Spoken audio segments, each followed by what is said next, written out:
Temos aqui uma amiga que nos diz assim: tem 2 filhos, um que já está na universidade e outro de 12 anos que está no 7º ano do ensino médio.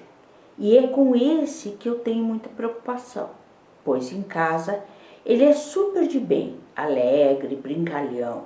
Já na escola, igreja ou qualquer outro lugar público, ele se fecha, não interage com outras crianças da mesma idade, tem sérios problemas com barulho em sala de aula. Do ano passado, tinha sérias crises de dor de cabeça. Chegamos a fazer ressonância, mas não constatamos nada. O neuropediatra aconselhou a fazer terapia com psicólogo.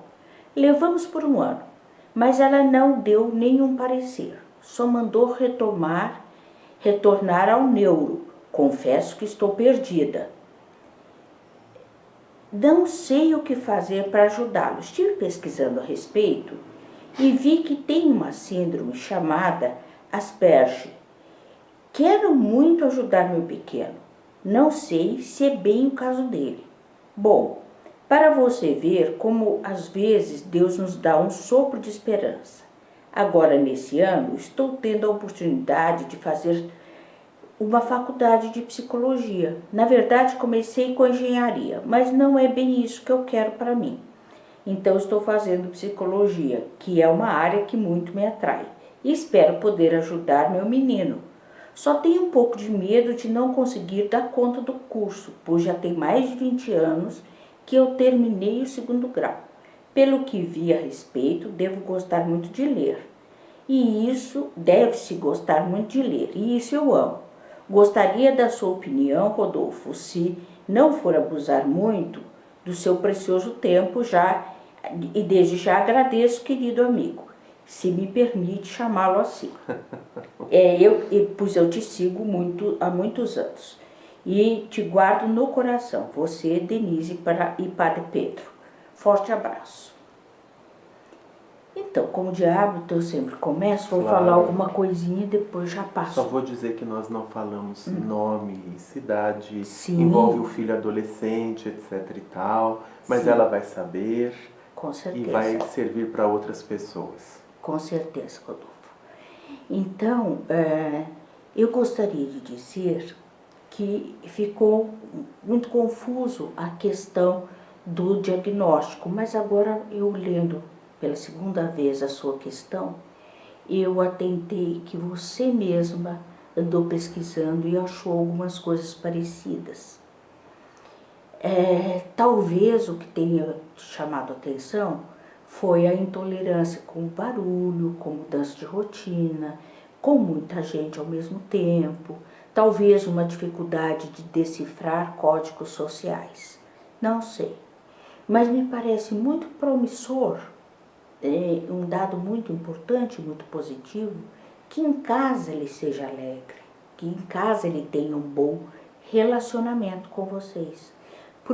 Porque uma característica dessas pessoas é que tem dificuldade de estabelecer um relacionamento afetivo, com humor, porque até o humor é preciso ter uma dose de flexibilidade, de personalidade, de maleabilidade, de raciocínio abstrato.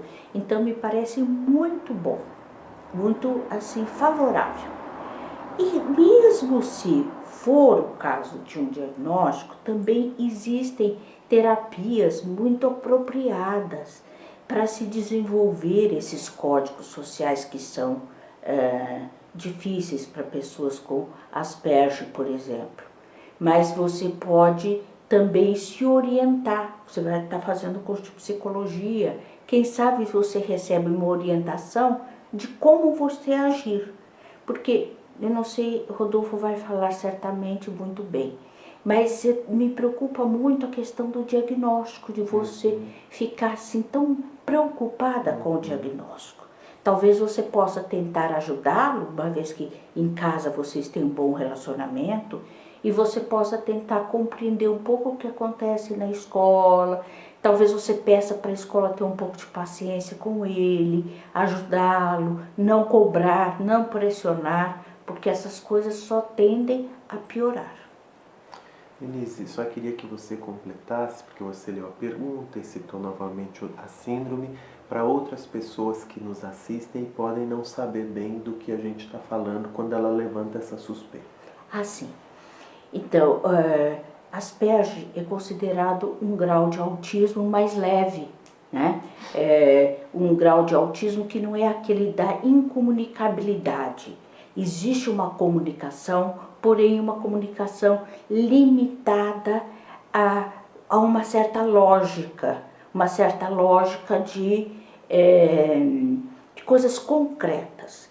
Lidar com o abstrato, por exemplo, a boca da noite, quando a gente sabe que é o entardecer, a pessoa acometida dessa síndrome vai imaginar uma noite com uma boca enorme, né? Ou algumas figuras de linguagem que nós utilizamos e que ficam distantes, assim como ironias e coisas desse tipo. Tem uma série na TV que são de pessoas bem dotadas, no caso é um savant, o nome dele é Sheldon, daquele Big Bang Theory. Vocês podem encontrar na internet ou mesmo em canais por assinaturas, e vocês podem ver ali um protótipo, né? Que é até muito interessante, e normalmente eles gostam de aprender. Sim.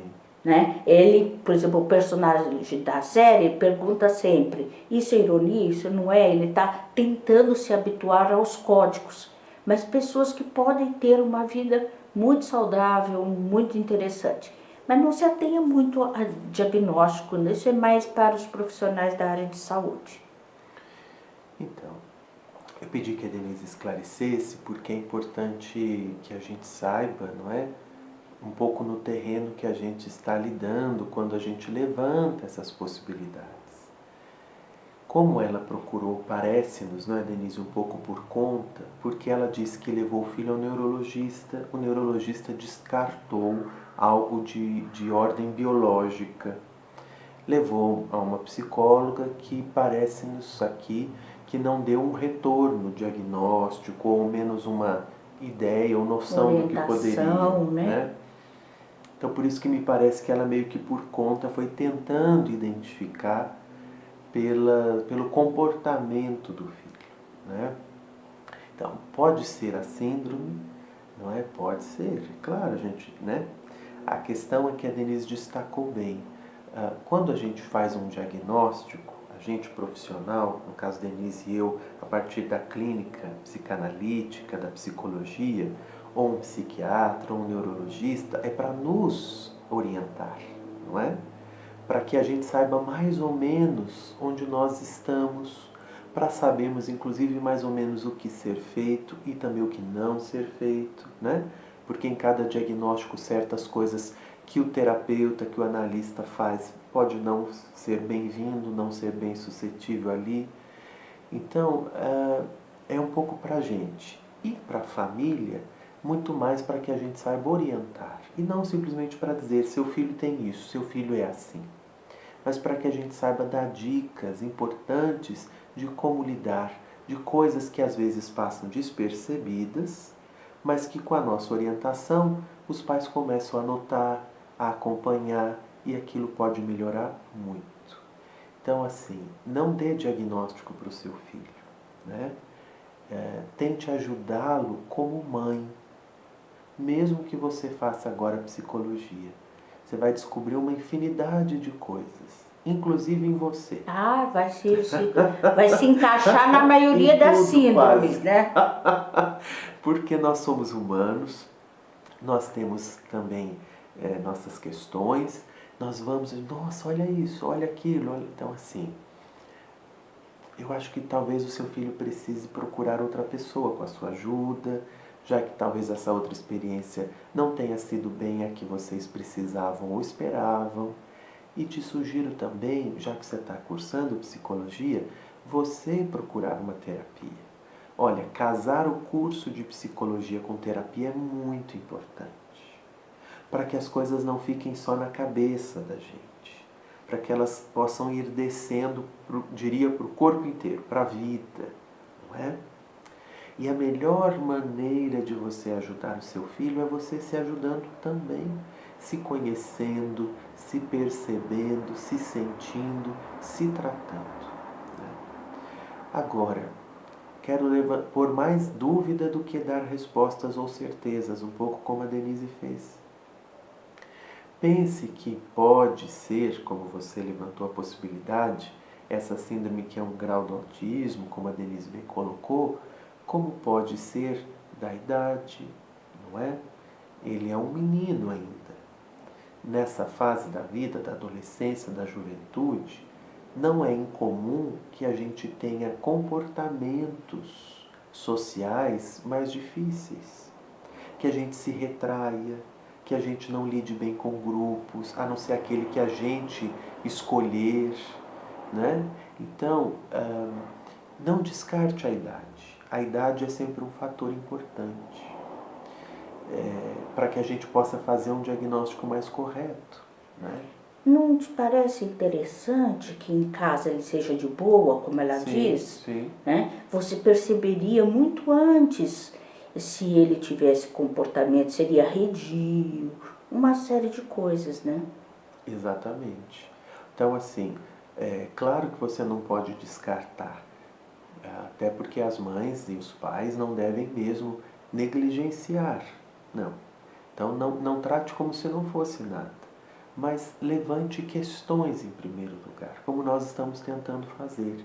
Se pergunte isso que a Denise destacou novamente, que em casa ele se comporta de outra forma. Levante a questão da idade, da adolescência, que pode trazer isso. Ou levante a possibilidade do seu filho ter desenvolvido algum tipo de dizer uma palavra um pouco assim, um quadro, né, emocional, psicológico que possa dificultar e que tem como ser tratado, né? E que as pessoas forçando, sempre induzindo, vá brincar, vá socializar, isso pode tornar-se um obstáculo muito grande à socialização. Piora tudo, né? Então, assim, se for algo, tem tratamento e de fato vocês não devem negligenciar.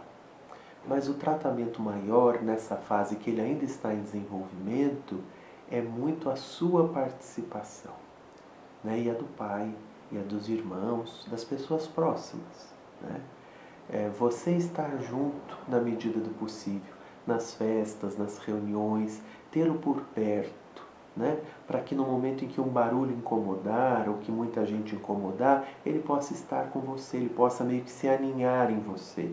Sentar do seu lado, pegar na sua mão, você falar com ele, dar uma voltinha num outro lugar, quase que ir mostrando para ele que isso não é perigoso, que isso não é ruim, que não precisa ameaçar, né? Então, eu acho que a gente estar junto e ir colocando aos pouquinhos na situação, nos dando a ele a sua segurança, a sua proteção, pode ser o melhor que você possa fazer nesse momento, né? Porque sendo algo que mereceria até ser tratado de fato, ou algo da idade, a sua participação, porque ele ainda está em desenvolvimento e mora com você e depende de você, é fundamental. Não tanto dizendo para ele fazer isso e aquilo, dando explicações, mas fazendo junto na medida do possível. Exato. E depois, outra coisa que me ocorreu, né? Nem todos nós gostamos das mesmas coisas. Claro. De festa, de barulho. E o fato dele ser mais na dele, talvez não seja um grande problema. Apenas uma questão de singularidade. Então, boa semana para todo mundo. Acho que a gente tem que encerrar, né, Denise? Quero lembrar sempre você de compartilhar nossos vídeos na sua rede social para ajudar que outras pessoas mais nos vejam e outras pessoas curtam nossa página, nos acompanhando pelo YouTube, para que a gente possa receber mais perguntas, tentar apontar caminhos e fazer essa rede do Seguindo em Frente caminhar cada vez mais e melhor. Beijão, até a próxima. Vamos frutificar, né, Rodolfo? Vamos lá.